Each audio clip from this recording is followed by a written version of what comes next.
ভারত পাকিস্তান সংঘাতে সন্ত্রাসবাদের অভিযোগে নিরপেক্ষ তদন্ত চায় চীন।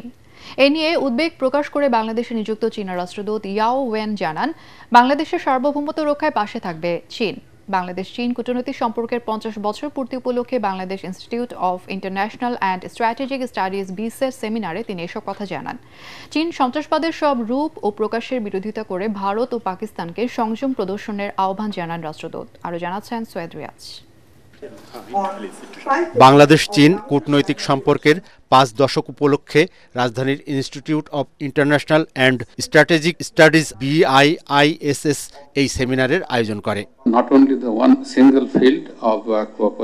অনুষ্ঠানে ভারত পাকিস্তানের সংঘাত নিয়ে উদ্বেগ প্রকাশ করেন বাংলাদেশে নিযুক্ত চীনা রাষ্ট্রদূত। বলেন, শান্তি প্রতিষ্ঠায় দুদেশকে অগ্রণী ভূমিকা রাখতে হবে। ভারতের সন্ত্রাসবাদের অভিযোগ নিয়ে নিরপেক্ষ তদন্ত হওয়া প্রয়োজন। এছাড়া ভারত পাকিস্তানের মধ্যে উত্তেজনা আরও বাড়াতে পারে এমন কোনো পদক্ষেপ থেকে দুই দেশকেই বিরত থাকতে হবে।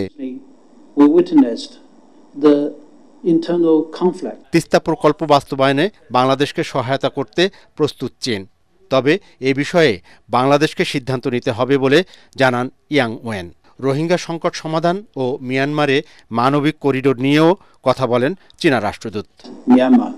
বাংলাদেশের সার্বভৌমত্ব রক্ষা ও রোহিঙ্গা সমস্যা সমাধানে চীন সবসময় বাংলাদেশের পাশে থাকবে। মিয়ানমারে মানবিক করিডোর ইস্যুতে চীন জড়িত নয়, এটা বাংলাদেশের বিষয়। কোনো দেশের অভ্যন্তরীণ বিষয়ে চীন হস্তক্ষেপ করে না।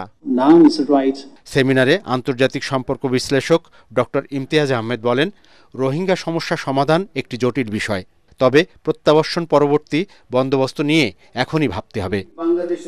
সৈয়দ রিয়াজ, এটিএন বাংলা, ঢাকা।